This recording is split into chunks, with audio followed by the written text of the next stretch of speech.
affaire qui m'a beaucoup touchée, parce qu'avant que cette affaire concerne mon père, elle a d'abord concerné une amie à moi que j'aimais beaucoup, qui est Latifa Allah yarhamaha. C'était une très bonne amie à moi, que j'ai rencontrée à l'école. Et voilà, on a passé beaucoup de moments ensemble. C'était une fille très douce, très gentille, adorable. Latifa, la première fois que je l'ai rencontrée, elle était déjà très pratiquante. Ce qu'on entend beaucoup, c'est que c'est le centre qui l'a envoûtée, ou je ne sais pas ce qu'on peut raconter, mais c'est pas vrai. Je l'ai rencontrée dans une école où elle portait déjà le long voile. Elle était, elle, en professionnel, moi j'étais en général. Et ça a toujours été une fille très, on va dire, intègre dans sa religion, quoi. Ça n'a rien à voir avec l'ASBL, on va dire peut-être que dans l'ASBL, c'était la plus fervente dans sa religion que nous. Alors les parents disent que c'est toi qui l'aurais menée jusqu'à ce centre. C'est ce que j'ai entendu, mais il faut aussi savoir que quand j'ai rencontré Latifa, j'avais 12 ans. Donc influencer une fille de 17 ans alors que j'ai 12 ans, c'est... Je sais pas, ils auraient dû peut-être calculer au moins l'âge avant de raconter ça, quoi. Alors votre amitié, jusqu'où elle allait votre amitié toutes les deux? Faut dire que Latifa, étant donné, comme je vous ai dit, que j'étais beaucoup plus jeune, on n'avait que 4 ans de différence, mais quand je l'ai rencontrée, elle allait déjà se marier. Donc déjà ça fait qu'elle a un rôle plus élevé par rapport à moi, qui était encore une jeune étudiante. Et c'était comme une grande sœur qui me donnait beaucoup de conseils par rapport à mes parents, par rapport à la famille. C'est Latifa qui me reprenait limite. Hein. C'est par rapport à la prière, c'est elle qui nous faisait rappeler l'heure de la prière. Si on discute, les filles ne rigolaient pas trop, ne parlaient pas trop. Asma Ta'ala n'aime pas. Elle était vraiment, machallah, très pratiquante. Mais vraiment, c'était l'opposé. Enfin, pas l'opposé de nous, mais elle était... c'était celle qui nous ramenait comme ça au chemin d'Allah subhanahu wa ta'ala et tout. Par rapport à nous qui aimons rigoler, perdre du temps, passer du temps, quoi, comme tout le monde. Est-ce que c'était une fille qui était renfermée sur elle-même? Elle était introvertie. Je dirais que Latifa était une personne introvertie. Comme beaucoup de personnes disent que c'est nous qui l'avons influencée, que Latifa considérait l'ASBL, les sœurs, comme tout pour elle. Moi, ayant fréquenté ces filles, les filles n'étaient pas tout pour moi. C'était ma famille avant tout. Et c'était des amis. L'ASBL était un lieu de rencontre comme tous les autres lieux de rencontre, un restaurant, un parc. Mais pour Latifa, c'était tout pour elle.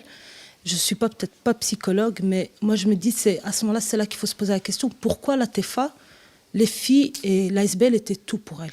C'est quoi le souci qu'elle avait par rapport à...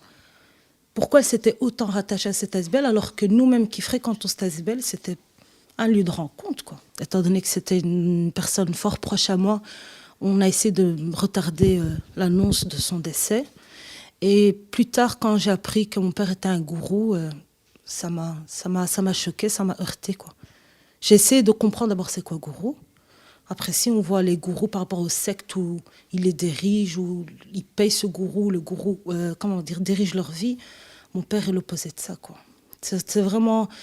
J'étais révoltée, vraiment révoltée par rapport à ça. Parce que mon père, c'est l'opposé de ça.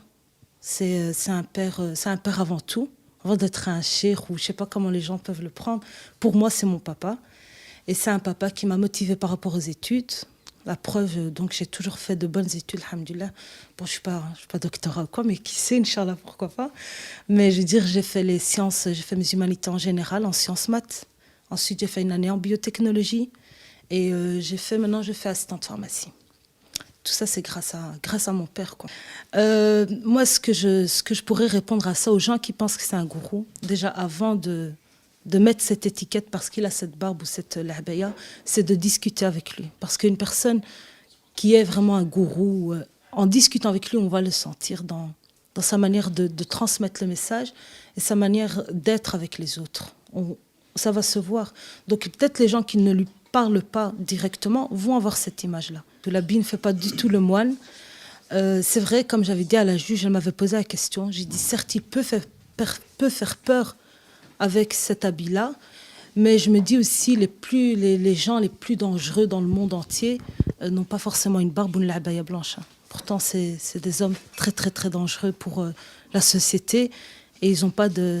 C'est pas parce qu'ils portent ce vêtement que c'est forcément un gourou ou quoi. C'est une personne qui est gourou ou qui est je ne sais pas quoi. C'est beaucoup plus profond. C'est l'intérieur de cette personne et l'intérieur de mon père est autre que cette labaya. Latifa est une personne que j'aime beaucoup. Je vais garder mon verbe au présent. parce que ça ne va pas changer. Même si elle est décédée, Allah yarhamha, c'est une personne que je portais vraiment dans mon cœur. Son décès m'a fort touchée. J'ai eu beaucoup de problèmes médicaux après. Et c'est une personne que je garderai au fond de mon cœur et son décès me touchera jusqu'à la fin de mes jours. Je suis ici en Belgique de 1970. On entend des gens qui disent Abou Shaima, il n'a jamais été à l'école, il était même pas à la primaire, etc. Exactement, c'est tout à fait exact. Mais dans les années 72, je pense. À 72, j'ai commencé parce qu'à ce moment-là, il y avait encore des savants qui venaient dans toute horizon des pays. Mais j'avais le problème, quand il y a un savant qui vient, il dit, voilà la prière, on lui pose la question sur la prière, il dit, c'est la prière, c'est comme ça. Mais on prie comme ça. L'année qui suit, c'est un autre savant, il dit, non, la prière, c'est comme ça.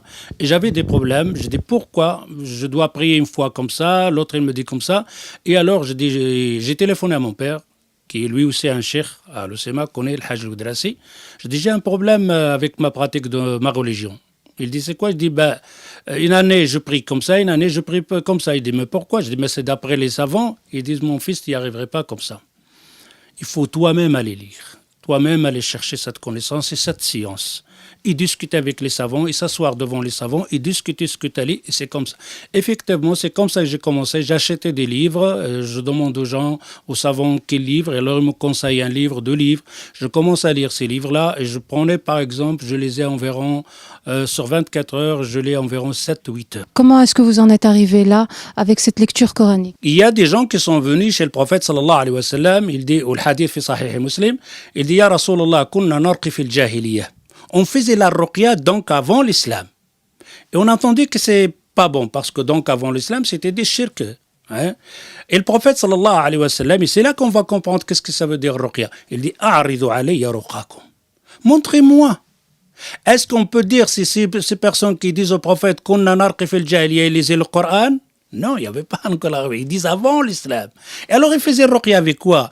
Avec leurs plantes, avec leur façon de guérir, de soigner les gens. Et le prophète, sallallahu alayhi wa sallam, il dit, montrez-moi votre ruqya.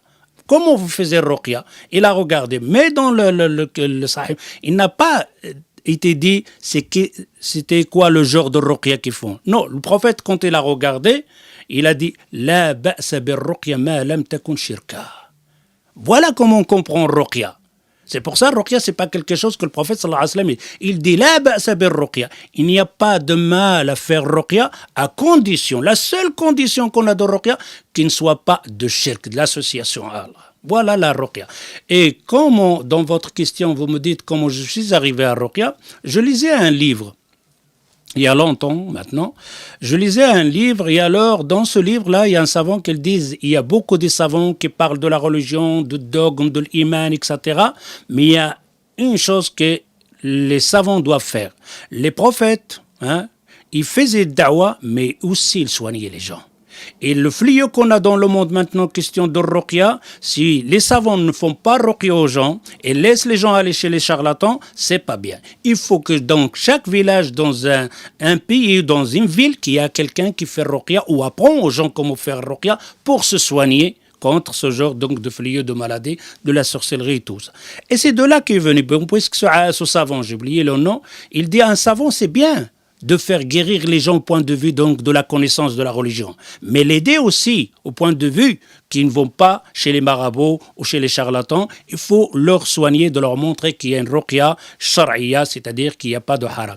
Alors, pour dire donc à votre réponse, non, je ne demandais pas l'argent pour la ruqya, c'était gratuitement. Au point de vue donc la famille Hashmi, le Ramadan Hashmi, c'était mon coiffeur dans les années 74, 75, 81, etc. et tout ça, environ.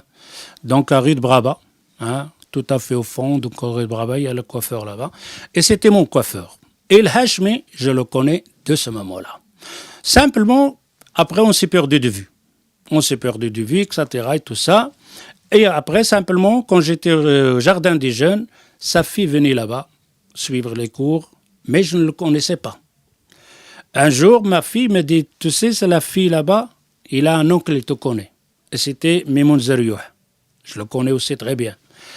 Je dis, c'est possible. Il dit, il s'appelle Mimoun, il a le texte. Ah, je dis, je le connais. Ben, il dit, c'est sa nièce. C'est tout ce que je sais. Donc, il venait, elle et sa maman, au jardin des jeunes.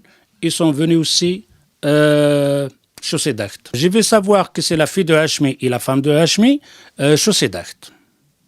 Pourquoi? Parce que j'ai sorti un jour et j'ai trouvé le Hachmi, Ramadan, à la porte. Il attend pour prendre sa femme et sa fille. Et salam alaikum, ça va, etc.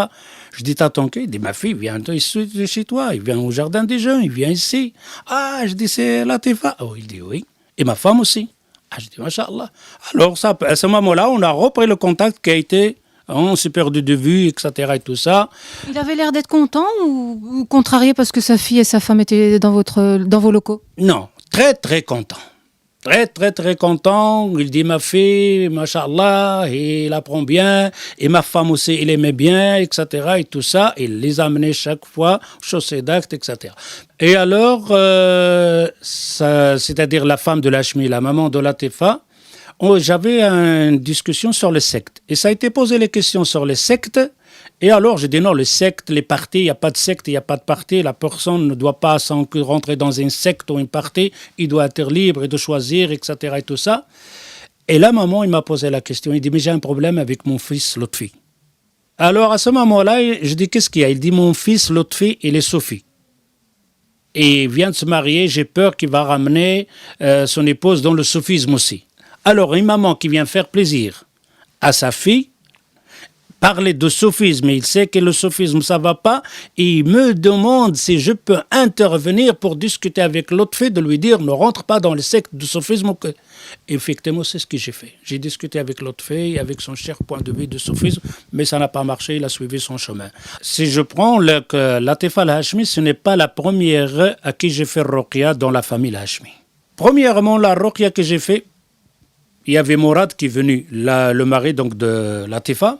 Il dit que le père donc de Farid et de Fouad te demande de venir parce que Farid va se marier et il faudrait que c'est toi qui donnes le dars. Donc au rideau coton. Mais je ne pouvais pas parce que effectivement j'avais pas le temps. Le papa Hachmi envoie quelqu'un pour venir vous demander Mourad.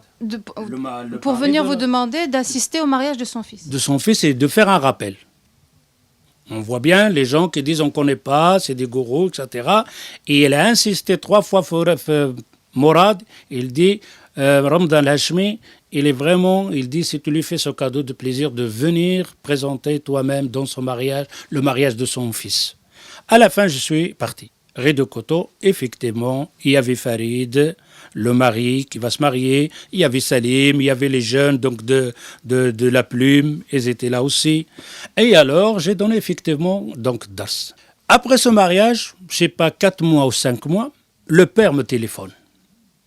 Il dit, Abdelkarim, est-ce que tu veux m'aider? Je dis, qu'est-ce qu'il y a?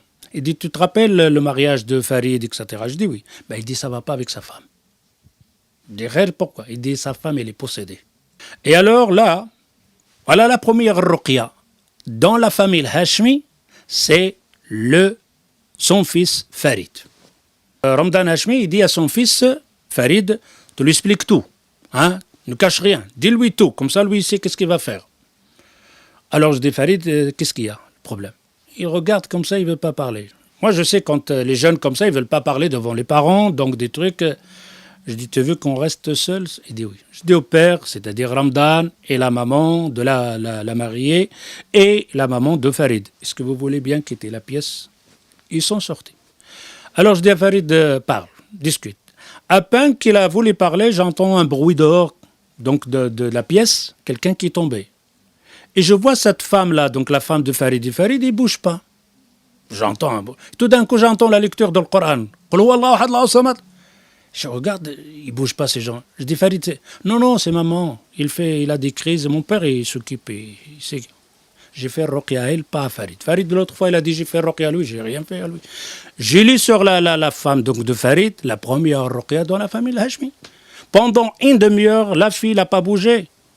J'ai fini, je dis, Ramadan, la fille dit, non, peut-être, tu sais. Je dis, discute.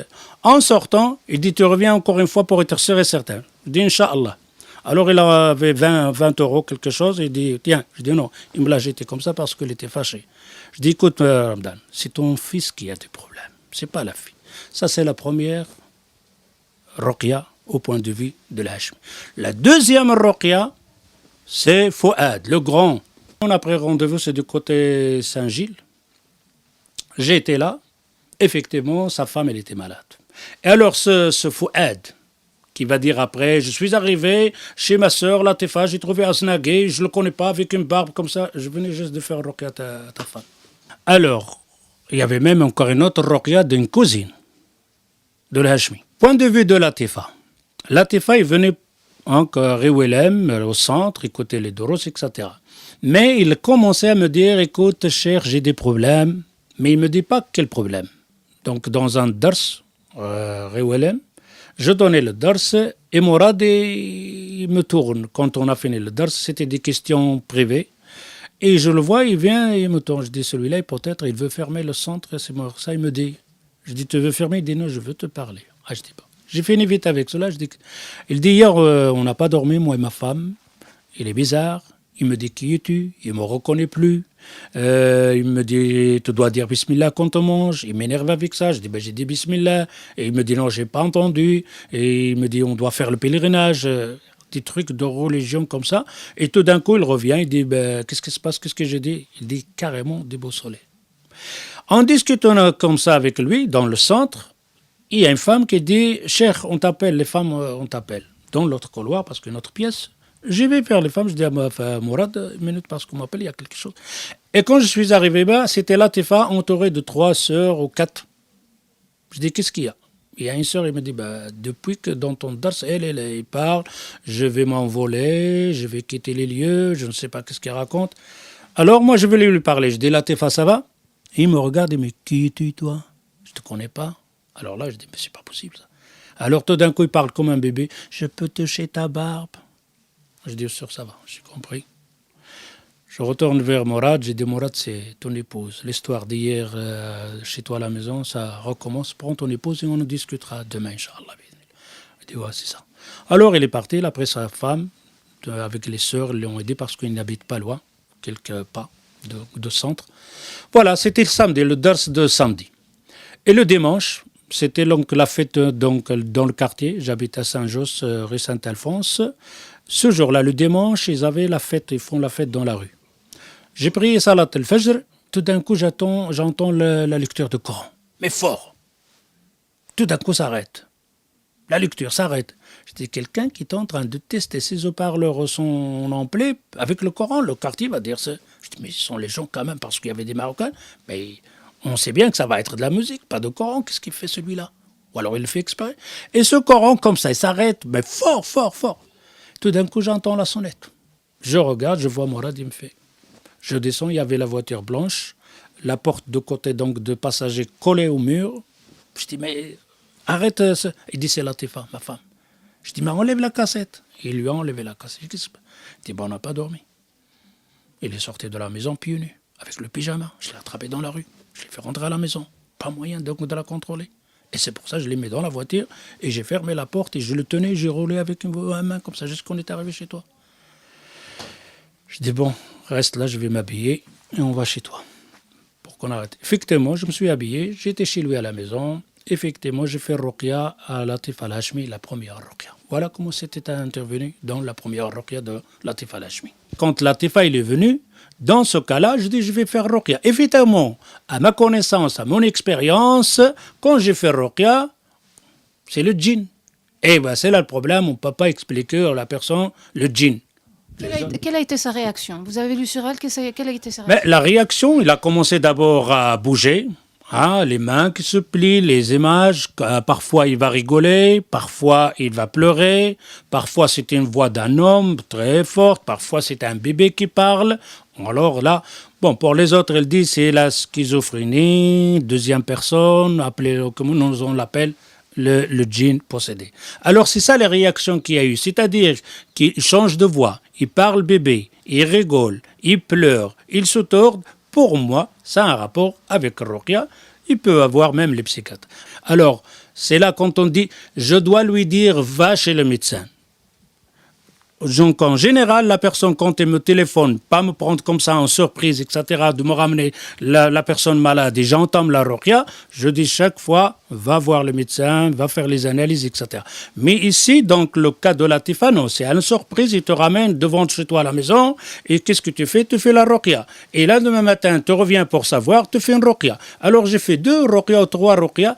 Et c'est là le problème. Quand j'ai fait la première ruqya et la deuxième ruqya, je suis arrivé dans la deuxième à la troisième. Morad il me dit il va bien. Hein? Effectivement, quand je suis arrivé, il était bien. Salam alaikum, cheikh, etc. Mais en lisant sur elle, j'ai vu c'est-à-dire, il commence encore à réagir à la lecture du Coran.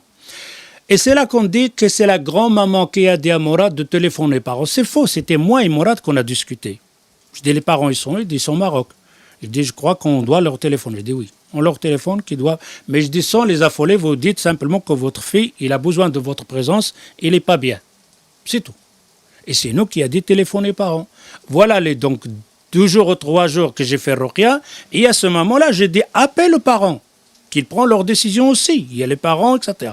Et alors, effectivement, il a téléphoné à ses parents. Quand on dit que j'ai fait au mois de juin ruqya, quand les parents ils sont venus, je n'y étais pas ce jour-là. Et c'est là le problème que la présidente, elle dit, l'Hachmi, il a dit, quand elle est arrivée, il y avait Aznaghi, il y avait sa fille. Faux, je n'y étais pas ce jour-là.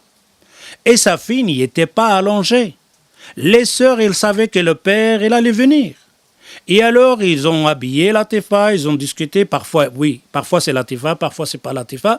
Et moi, je ne suis pas venu ce jour-là parce que, pourquoi j'ai dit appeler le père? On dit, pour voir son avis. C'est-à-dire, il n'y a pas de ruqya ce jour-là. C'est fini. Appelle le père, ruqya, elle est arrêtée. Jusqu'on va voir avec le père qu'est-ce qu'on fait. Effectivement, je n'ai pas été.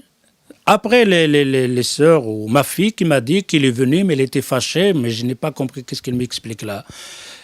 Donc les parents sont arrivés, ils trouvent là un groupe de femmes avec leurs filles allongées. Non, pas allongées. Assez. C'est lui qui dit ça. Mais j'aimerais finir ce point pour arrêter la ruqya, c'est parce que c'est très important. Les parents arrivent pour comprendre pourquoi Ramadan Hashmi, il en veut un mois. Alors les parents, quand c'est arrivé, je n'y étais pas là. Lendemain matin ou 2 jours après, Morad me téléphone et il dit que tu peux venir.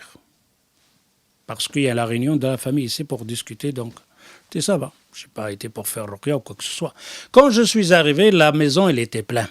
Les parents de Morad, les parents de Latifa, les frères de Latifa, Morad et les copines, les sœurs. La salle pleine. Je rentre. L'Hashmi qui dit je ne le connais pas, c'est là qu'il va me voir. Ce n'est pas parce qu'il est arrivé, il a trouvé Abu Shaïma, il ne le connaissait pas avec une barbe. Mais non, je suis arrivé, on s'est serré donc, on a fait la collade, ça va, le voyage, etc. Ça va, shukran, jazakallah. On s'assoit. Et tu veux une tasse de café? Je dis oui. Et Morad, il dit, je veux te parler, tout seul. Et on va dans un véranda, comme ça, il dit, tu dois m'aider. Je dis, qu'est-ce qu'il y a? Donc quoi?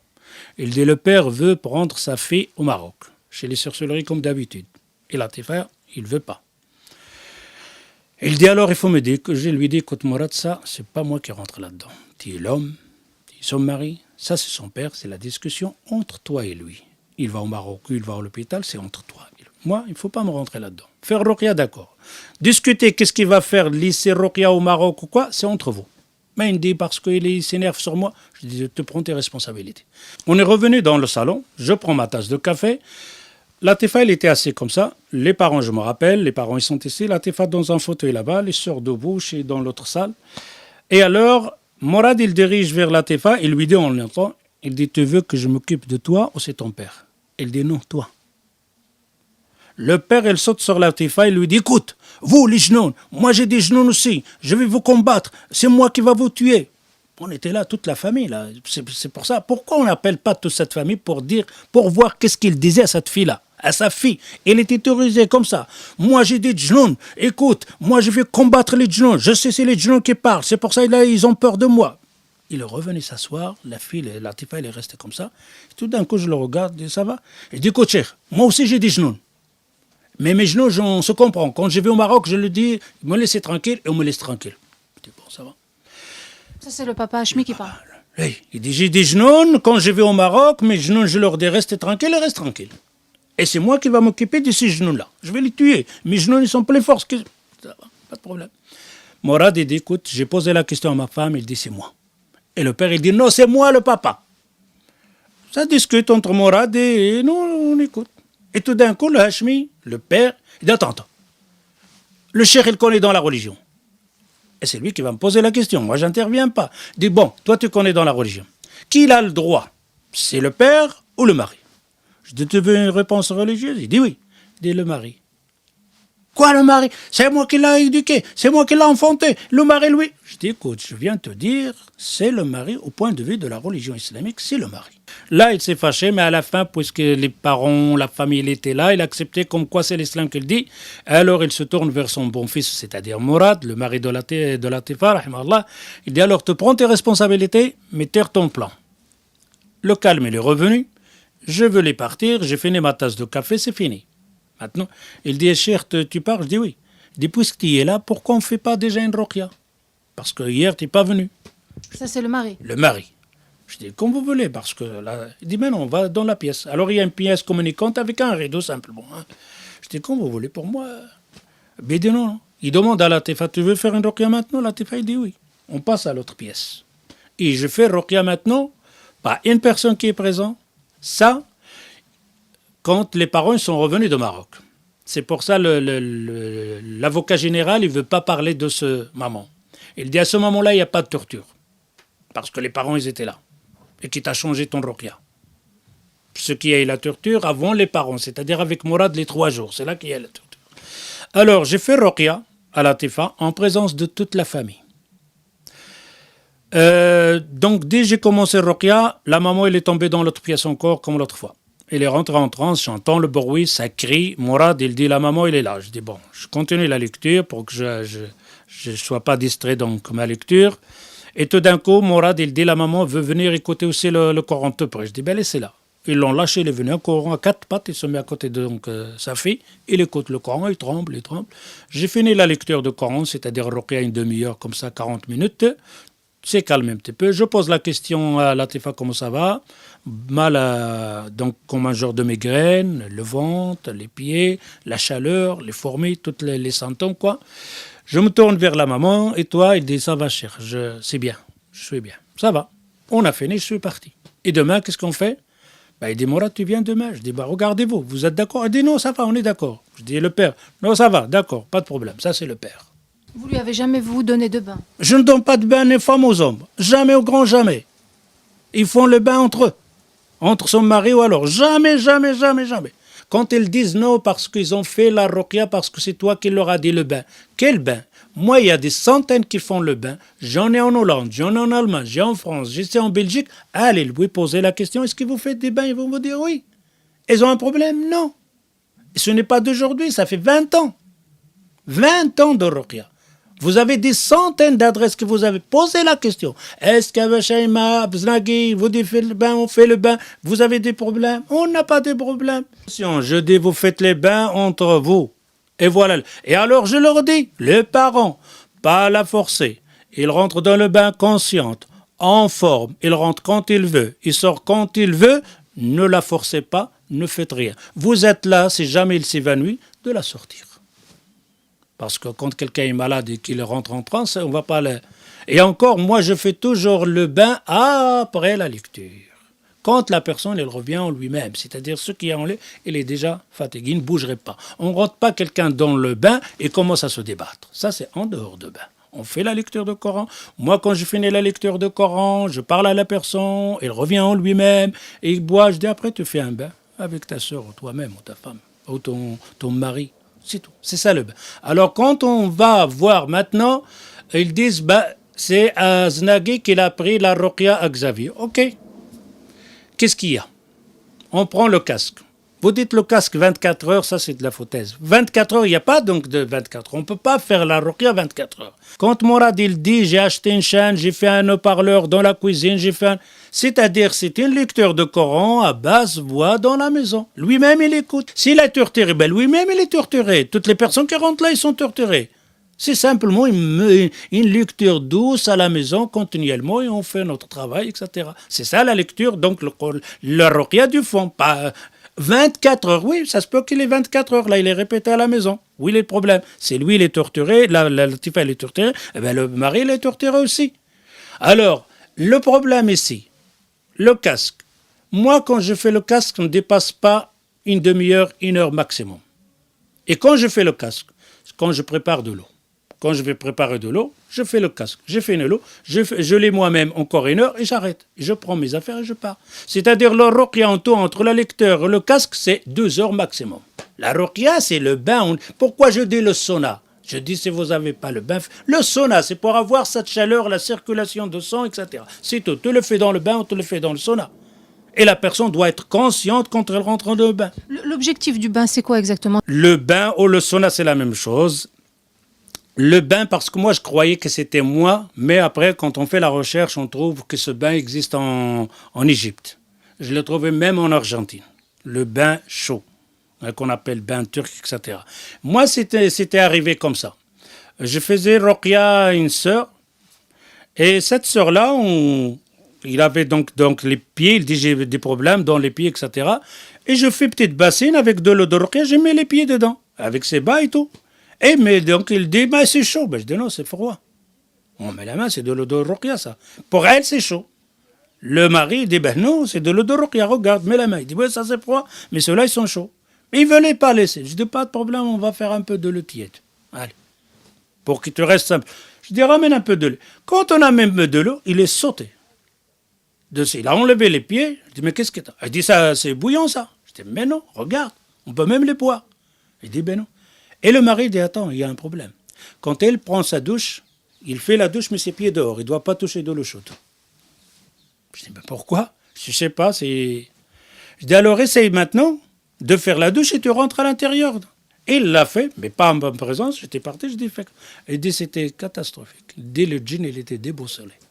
Et c'est de là que j'ai dit, prends les bains à l'eau chaude. À la place de faire tes pieds, comme ça, rentre dans l'eau. Et il l'a fait, évidemment, et il réagit à ce bain-là. Et le bain, c'est-à-dire quand, par exemple, le djinn, tu as des djinns qui se déplacent dans le corps, dans la circulation. Quand tu es dans le bain, c'est-à-dire que le djinn, il est en plein partout. Partout où il bouge, il y a donc cette température de bain qu'il n'aimait pas. En plus, il y a donc de l'eau bénie donc, de cette baignoire. Voilà le bain. Quand vous faites votre méthode de ruqya, quelles sont vos méthodes? Est-ce que vous êtes là à faire des massages sur tout le corps? C'est quoi exactement? La ruqya, je ne m'approche même pas de la femme à part de poser la main ici. Et ça, quand on pose la main, premièrement parce que ça a un effet sur la personne quand tu fais ruqya. Mais moi, je le pose, c'est pas simplement pour faire un effet, parce que quand je pose la main ici, et celui-là ici, quand je lis le Coran, quand j'arrive à certains versets, ces versets, ils ont un effet sur le djinn ou la personne, ils crassent les dents. Et moi, je ne peux pas, parce que moi, quand je lis, je ferme les yeux, pour être concentré. C'est la personne, par exemple, réagit à un verset, il serre les dents, je le ressens ici. Je comprends simplement que ce verset-là, je dois le répéter, parce que ça a un effet. C'est pour ça que je mets la main ici, c'est-à-dire comme un genre de scanner que je vois quand il réagit à quel verset pour comprendre à la fin quel genre donc de versets qui font plus donc d'effet sur la personne. C'est tout. Mais je ne touche pas au ksat. C'est pour ça que j'avais ce bâton-là avec l'aluminium, avec le Coran. C'est-à-dire quand il me dit que j'ai un problème ici, je ne mets pas ma main, je mets ce bâton-là pour voir s'il réagit à ce bâton qui a de la lecture dedans. Effectivement, parfois ça réagit, parfois ça réagit. Mais je ne l'emploie pas beaucoup, ce bâton-là. Il ne servait pas à frapper? Jamais. C'est un bâton de l'inox. Hein.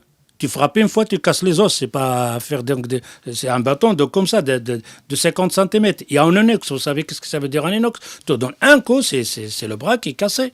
Il ne faut pas parler encore de la batte baseball. Son coup, tu donnes un coup, c'est un rhinocéros, tu le fais tomber. Alors, donc, j'ai fait ruqya, c'est en mettant la main comme ça. Et j'ai fait donc 2 ruqya avant la fin. Je suis arrivé un jour, et Mourad, il me dit, ma femme, elle est bien. Je dis, alhamdoulilah. Et le père, il dit, effectivement, il nous a fait un couscous hier magnifique. C'est-à-dire Latifa qui a fait le couscous. Alors Latifa, elle a été torturée il y a 3 jours, comment maintenant il est bien. D'après eux, c'est le père qui s'en occupait. Non, c'est moi qui a continué à faire ruqya, en présence de père, évidemment. Alors, il m'a dit, Masha'Allah, il nous a fait un couscous. J'ai fait cette lecture. Effectivement, ça correspond à ce qu'ils disent. Pas de grande réaction. J'ai fini la lecture. Comment ça va, la taifa? Bien. Mieux que... dis, bon, on va faire encore une ruqya et on va voir. Je suis revenu après, la 6e ruqya, comme ça. Le père, comment ça va? Mieux qu'hier encore. J'ai fait ruqya, effectivement, pas de réaction. Là, j'ai dit au père, pour moi, c'est fini. De ce qu'on entend, c'est que vous avez toujours été, vous êtes toujours resté en relation avec le père. Toujours en relation avec le père, donc bonne amitié, etc.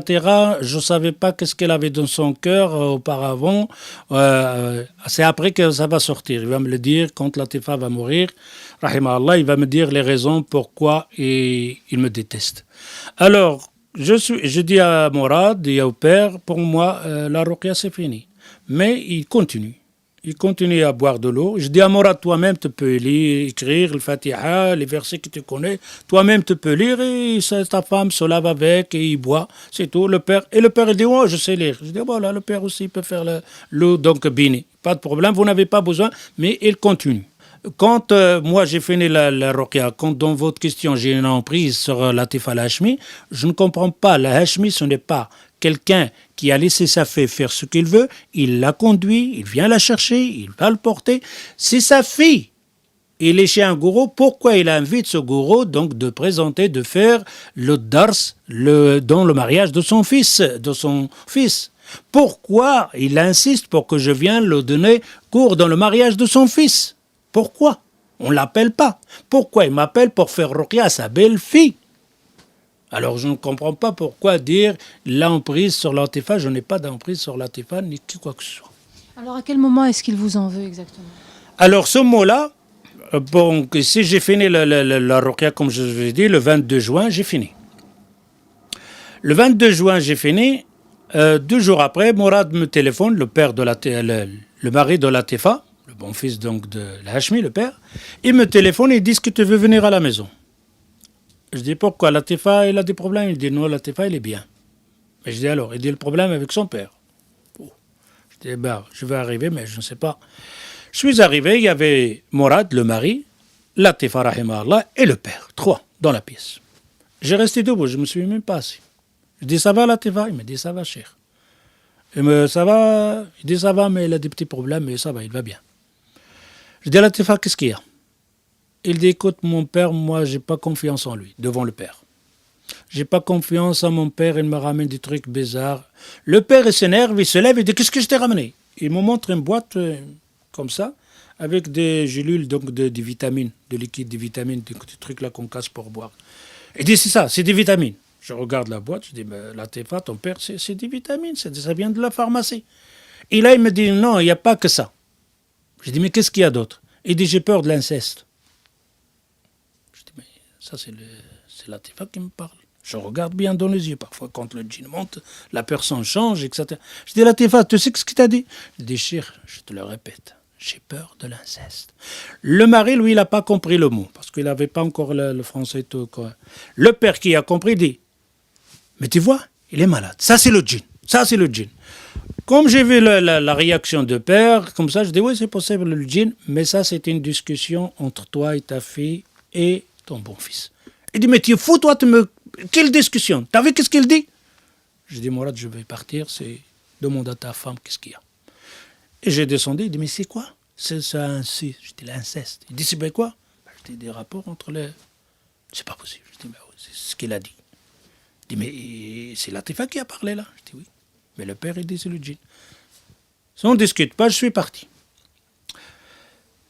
2 jours après, il me téléphone et dit, tu peux passer encore une fois? Je dis, Mourad, c'est encore par la discussion. Non, il dit autre chose. Je dis, bon, c'était samedi, j'ai cours à ce moment-là de tout près. Je dis, avant d'aller au centre, je passe chez toi.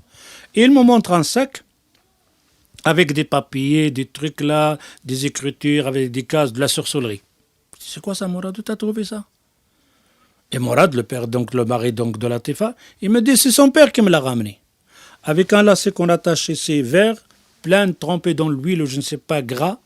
Je dis, c'est quoi ça? Il dit ça, je dois le mettre dans un poêle, dans la fumée, je dois le passer sur sa tête comme ça pendant 3 jours. Quand j'ai fini, je vais enterrer ça et je mets le lacet. Comme ça, Latifa commence à aimer son père. Parce que elle, d'après lui, il t'aime plus que lui. Je dis, ça c'est de la sorcellerie. Il dit, je sais, c'est pour ça que je t'ai appelé. Je dis, il dit, mais le lacet, il me dit, si tu ne le fais pas, il faut me les rendre. Je dis, tu ne lui rends rien du tout. Je l'ai pris à la maison. La police, quand elle est venue, il l'a pris. Après, lui, il a reconnu qu'il a ramené ceux de Maroc et qu'il avait honte de faire ça, etc. et tout ça. Tout le monde a honte. Alors, quand il est revenu, il dit, il est furieux contre toi. Je dis, pourquoi? Il dit, il faut qu'il me ramène ces... Je dis, je ne lui donne rien du tout. Qu'il vienne à la maison les chercher. Ça, c'est de la sorcellerie. Et je ne le laisse pas faire. Ça, c'est un point. Latif Al-Hachmi, il est parti en vacances. 3 juillet.